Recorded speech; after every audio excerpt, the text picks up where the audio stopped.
तो चलिए आज निकलते हैं एक सफर पर, सीधे 5000 साल पीछे, और दरवाजा खटखटाते हैं दुनिया के सबसे पुराने और शायद सबसे रहस्यमय शहरों में से एक का, मोहनजोदड़ो। जी हाँ, एक ऐसी जगह जो आज भी बड़े बड़े इतिहासकारों और पुरातत्वविदों को हैरान कर देती है। जरा एक बात सोचिए, क्या ऐसा मुमकिन है कि कोई 5000 साल पुराना शहर आज के कई मॉडर्न शहरों से बेहतर प्लान किया गया हो? सुनने में शायद अजीब लगे, पर यह कोई कहानी नहीं है। ये हकीकत है मोहनजोदड़ो की, एक ऐसी कमाल की सभ्यता जो अपनी इंजीनियरिंग और सोशल प्लानिंग में सच कहूं तो अपने वक्त से सदियों आगे थी। और सबसे ज्यादा हैरान करने वाली बात तो ये है कि ये पूरा शहर जिसकी हम इतनी तारीफ कर रहे हैं ना, उसका सिर्फ 10% हिस्सा ही आज तक खोदा जा सका है।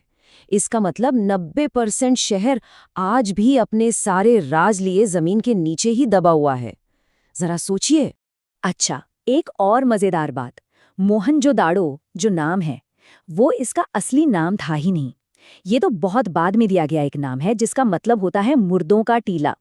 अब वो लोग अपने इस शानदार शहर को असल में क्या कहकर बुलाते थे, ये राज भी वक्त के साथ कहीं खो गया, और यही बात इस जगह को और भी ज्यादा मिस्टीरियस बना देती है। तो ठीक है, अब जरा गहराई में उतरते हैं और देखते हैं कि आखिर इस शहर को एक प्राचीन अर्बन मार्वल क्यों कहा जाता है। देखिए, ये शहर कोई ऐसे ही बेतरतीब ढंग से नहीं बस गया था। नहीं, इसे एक पूरे मास्टर प्लान के साथ एक एकदम सटीक ग्रिड सिस्टम पर बनाया गया था। मतलब सड़कें बिल्कुल सीधी, एक दूसरे को 90 डिग्री के एंगल पर काटती हुई। और तो और, शहर को अमीर और मजदूर वर्ग के लिए अलग अलग हिस्सों में बांटा गया था। सब कुछ बिल्कुल ऑर्गेनाइज्ड। लेकिन जो चीज सच में दिमाग घुमा देती है वो है उनका पब्लिक हेल्थ और सफाई पर ध्यान। सोचकर देखिए, पूरे शहर में ढकी हुई नालियों का एक नेटवर्क था। हर घर में अपना प्राइवेट बाथरूम, और कुछ घरों में तो 2 मंजिला बाथरूम भी थे। गलियों में जगह जगह कूड़ेदान रखे हुए मिले हैं, और इमरजेंसी में निकलने के लिए पतली पतली गलियां भी थीं। ये सब आज से 5000 साल पहले। कमाल है। पानी का मैनेजमेंट तो और भी कमाल का था। पूरे शहर में लगभग 700, जी हाँ 700 कुएं मिले हैं, और उनमें से एक तो अंडाकार मतलब ओवल शेप का है। और ऐसा क्यों? ताकि 2 लोग एक साथ आराम से पानी निकाल सकें। सोचिए कितनी छोटी छोटी बातों का ध्यान रखा गया था। इंजीनियरिंग का क्या शानदार नमूना है। और फिर आता है द ग्रेट बाथ। ये एक बहुत बड़ा पब्लिक पूल जैसा था। माना जाता है कि शायद इसका इस्तेमाल किसी सामाजिक या धार्मिक काम के लिए होता होगा। और इसकी अहमियत का अंदाजा बस इस बात से लगा सकते हैं कि आज भी ये पाकिस्तान के 20 रुपए के नोट पर छपा है। मतलब इसका प्राचीन गौरव आज भी जिंदा है। तो शहर का ढांचा तो भाई कमाल का था, ये तो हमने देख लिया। पर यहाँ रहने वाले लोग कैसे थे?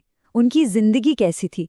चलिए अब जरा उन चीजों पर नजर डालते हैं जो वो पीछे छोड़ गए, और उनसे उनके रोजमर्रा के जीवन को समझने की कोशिश करते हैं।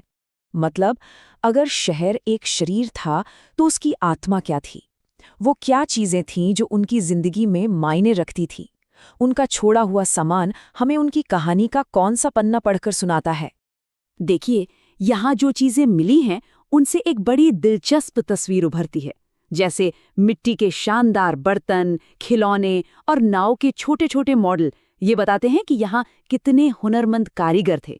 और हाँ, बच्चों का बचपन भी था। फिर ये देखिए, कितने खूबसूरत और बारीक काम वाले गहने। मतलब लोगों को सजने संवरने का काफी शौक था। और ये शतरंज जैसे किसी खेल के मोहरे भी मिले हैं।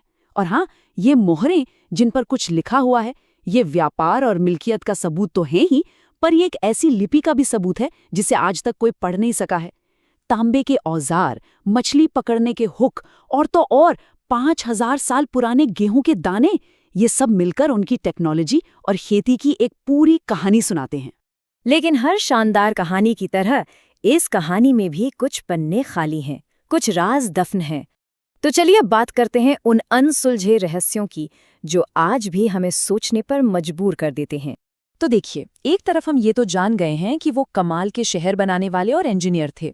उनका समाज काफी विकसित था, वो दूर दूर तक व्यापार करते थे, उन्हें कला की समझ थी। ये सब हमें पता है। लेकिन दूसरी तरफ हम आज तक उनकी लिखी हुई भाषा नहीं समझ पाए हैं। हमें नहीं पता कि उन हजारों मोहरों पर क्या लिखा है, और सबसे बड़ा सवाल, सबसे बड़ा रहस्य, ये पूरी की पूरी सभ्यता अचानक खत्म कैसे हो गई? कहाँ गायब हो गए वो सारे लोग? ये एक लाइन शायद इस पूरी कहानी का सार है।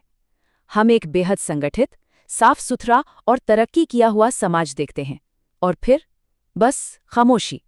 हजारों साल की मेहनत, हजारों साल की तरक्की, और उसके बाद सिर्फ सन्नाटा। और इसी सवाल के साथ ये कहानी आज यहाँ रुकती है। बस एक बात याद रखिए, हमने जो कुछ भी देखा और जाना है वो शहर के सिर्फ 10% हिस्से से पता चला है। जरा सोचिए, जमीन के नीचे दबे उस बाकी के 90% हिस्से में और कितने राज और शायद कितने जवाब दफन होंगे।